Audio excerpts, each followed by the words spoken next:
mind, but the news was just announced that WNBA TV ratings are down more than 50% since Caitlin Clark's injury. And it was also reported that the Indiana Fever television viewership is also down over 53%. Now, I know a lot of us were expecting some sort of dip since Caitlin Clark has been out with injury, but I don't think all of us were expecting the entire viewership of the entire WNBA. The WNBA just learned the hard way that life without Caitlin Clark is like Netflix without Wi-Fi, completely unwatchable and a total disaster.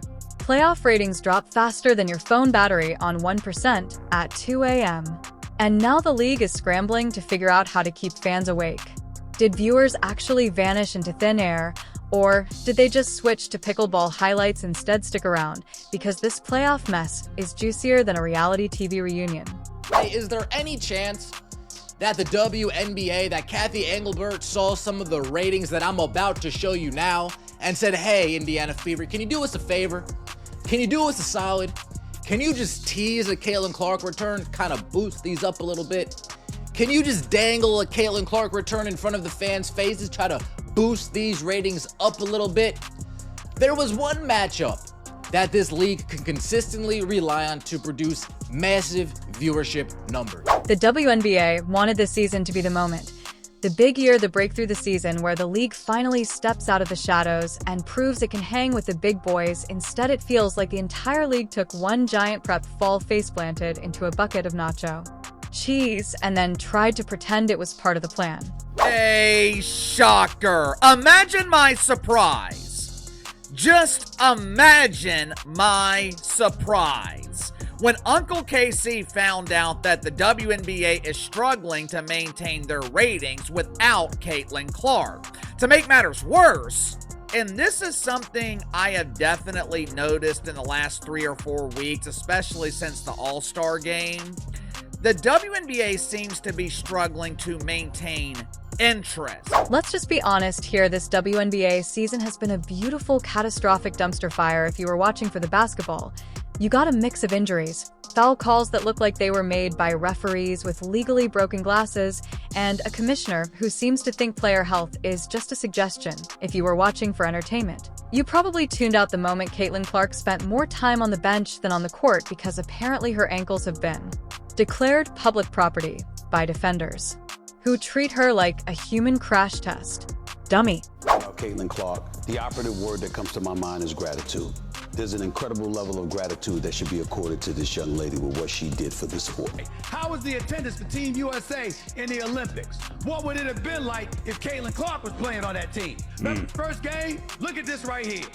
National broadcast viewership. What are we talking about here? 1,000, what is that? 1.219? Is that the number? And the game afterwards got 485,000. So the Fever and their game against the Minnesota Lynx was 1.219 million. You know things are bad when the most exciting part of the season has been fans trying to figure out if the league is going to collapse before the playoffs finish. Spoiler alert, it's holding on by the thin piece of duct tape known as Please Don't Notice how bad this is. The NBA's black superstars should thank their lucky stars for the record ratings Caitlin Clark is detonating, even if new fans are mostly white fans. It doesn't matter what color eyeballs are. But the other day, I must admit, it hit me like Katie Bell Henderson telling me that's enough. I told myself it's not racist for me to like Caitlin. And speaking of bad, how about those officiating calls? Oh yes, the referees this season look like they were pulled straight out of a mall food court during lunch rush. One of them is still chewing a slice of Sparrow pizza while deciding whether to call a flagrant foul. Another looks like they thought they were hired to officiate a roller derby. The consistency is somewhere between Magic 8 Ball and Fortune Cookie. One game a shove is nothing. The next game someone sneezes too aggressively and they're ejected. If the referees had their own player stat line this year, it would read turnovers, 0 bad calls every single possession. The WNBA has a problem, and that problem is Caitlin Clark not playing in WNBA games. Now, what all does this affect? The ratings are plummeting. Guys, there's ratings for a couple of these games that are eye-popping. Now, let's get to the injuries, because Oh boy, the WNBA this year looks less like a basketball league and more like an orthopedic surgeon's Christmas wish list. Caitlin Clark has spent more time recovering than playing, mostly because defenders treat her like she owes them money. Every drive to the basket looks like a new episode of How Hard Can We Smash Caitlin before the ref notices.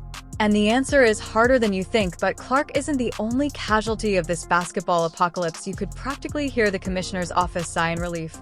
Oh, good, one less star player we have to market properly, and if Sophie wasn't enough. Angel Reese said, "You know what, I'm out." She quit mid-season, which in most sports is considered shocking, but in the WNBA feels more like a commentary on the league itself. Because let's be real, if your commissioner can't keep the league running smoothly, if the refs are auditioning for clown school, and if players are dropping like flies on a hot July afternoon, then why wouldn't someone decide to bail? Reese probably figured she'd rather spend her time on Instagram than risk another game where she gets tackled like she's auditioning for the NFL. That's not a trend that the WNBA is excited about. That's a trend that Cathy Engelbert would say, hey, Fever, hey, Lynn Dunn, hey, Kelly, hey, Amber, can you guys start dangling that Caitlin Clark return like you used to do? You know, before Caitlin Clark gave a statement and you guys were hands off. Can you guys, just string them along a little bit more? We want to get these ratings back up. We want to get these numbers. Here's the thing, none of this is happening in a vacuum. The WNBA has been begging people for years to take it seriously, to give it the spotlight, to treat it as more than just an afterthought, but the league itself isn't doing it any favors. The commissioner seems allergic to player protection, as if the idea of enforcing rules and protecting stars is just too radical. People actually tuned in curious to see if the hype was real. Thepper Clark injury days were golden. Suddenly, ESPN was pretending like they cared. Highlights made it onto Sports Center, and Twitter users pretended to know what a pick and roll is. But the second she was out, the ratings dropped faster than Angel Reese's interest in finishing the season. It's almost like the WNBA finally discovered what happens when your marketing plan is one player and your refereeing plan is let her get punched in the face. Now, some fans might argue that this is just a rough patch, that injuries happen, that foul calls are part of the game. But let's be honest, this isn't just bad luck, it's bad leadership. The commissioner has been sitting back like a substitute teacher who's lost control of the class instead of fixing problems. The league doubled down on ignoring them, star players dropping out. Hey, it's fine, referees making games unwatchable. Don't worry, the fans will stick around.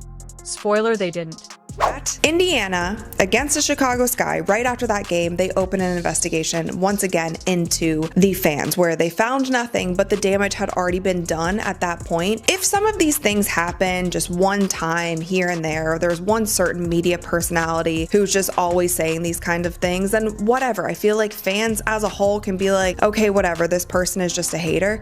But this is something that has happened over and over and over again, and over time, it starts chipping away at how much you're going to actually care and want to support an organization if they continue to do things like. And the players who are still healthy, they're forced to play in games that look less like basketball and more like a combination of rugby and professional wrestling. Half the time you're not sure if you're watching a playoff game or the WWE SummerSlam. You expect someone to grab a steel chair any moment.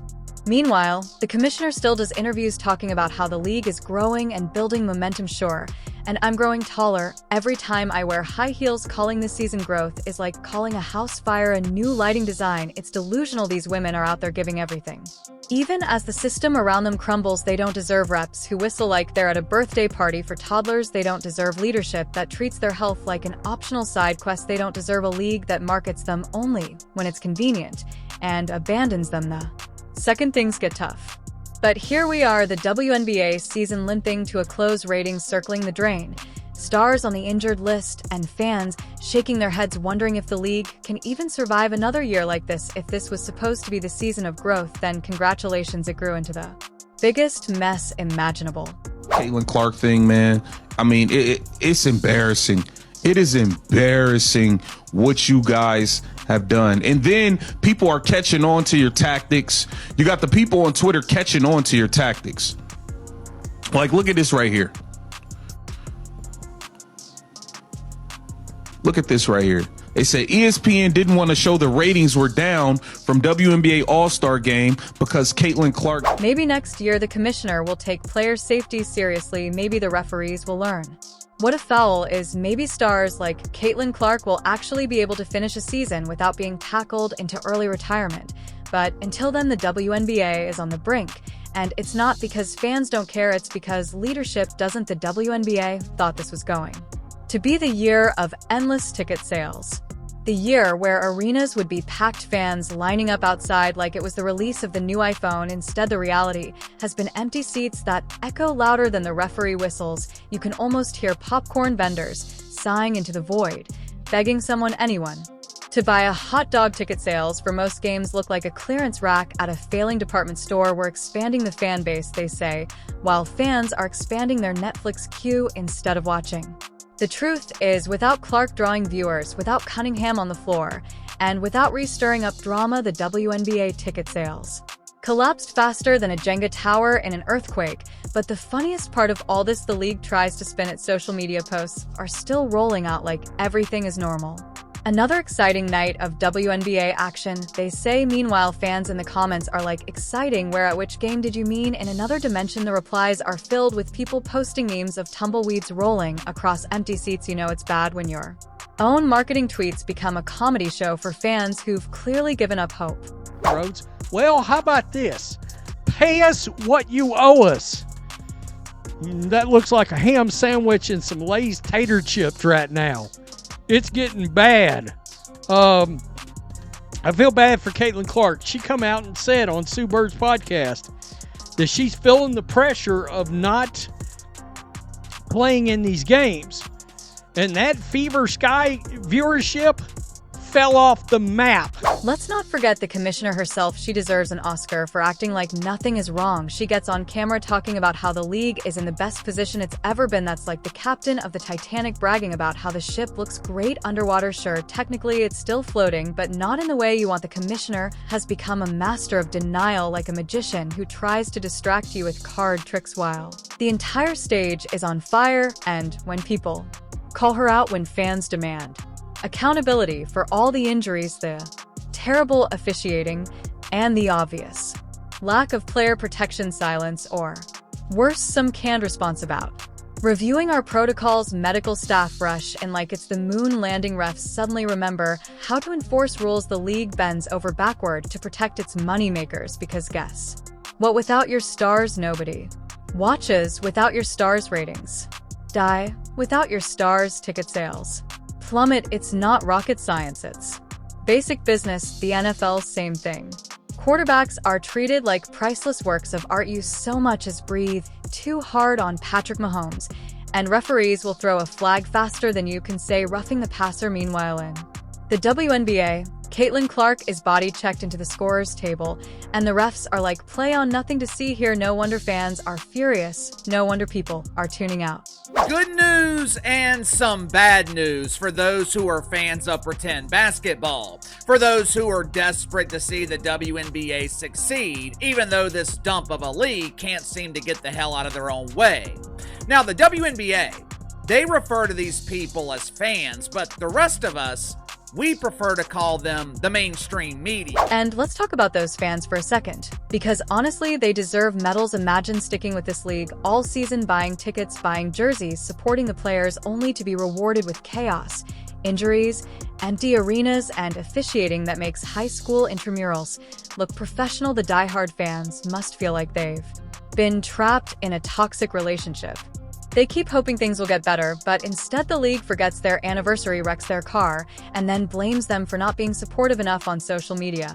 The frustration is everywhere. Every time the league posts highlights, you see the same comments: protect Caitlin Clark. Where's the leadership? Why is this ref employed? Why are ticket prices higher than my phone bill for games that look like Sunday pickup at the YMCA? It's endless. Because it sure looks like it. Financially, they can't afford another season like this. Ratings tank, ticket sales are embarrassing. Star power is gone, momentum evaporated the moment Clark was sidelined. It feels like the league is dangling from a cliff by one pinky finger, while the commissioner stands above saying, don't worry, we're growing. Let's get real. If the WNBA collapses, it won't be because fans didn't care. It won't be because women's sports can't thrive. It'll be because the league leadership failed the players, failed the fans, and failed itself because how do you build a sustainable league when every year feels like a fresh episode of Who's Injured This Time? How do you build loyalty when referees make games unwatchable? How do you expand when your stars are more likely to end the season in crutches than with a trophy? You see, this is exactly what we were talking about. WNBA All-Star ratings are in for 2025, and it is down 40%. 40% from last year. That's bad. That is really bad. We already watched the ticket prices drop by more than 50% because Caitlin Clark was not playing.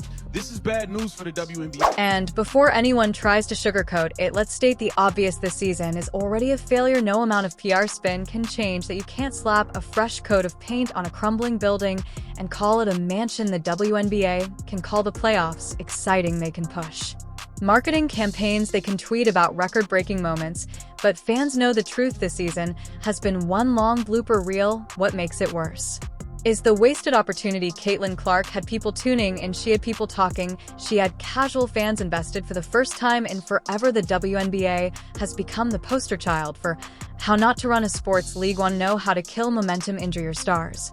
Want to know how to kill ratings, don't protect your players? Want to know how to kill fan loyalty, charge them premium prices to watch games that feel like rec league basketball with better uniforms? It's a masterclass in self-destruction. The sad part is it doesn't have to be this way. With real leadership, with referees who actually know the rule book, with a commissioner who prioritizes player safety, the WNBA could thrive, but instead we're watching a slow-motion collapse, one twisted ankle at a time.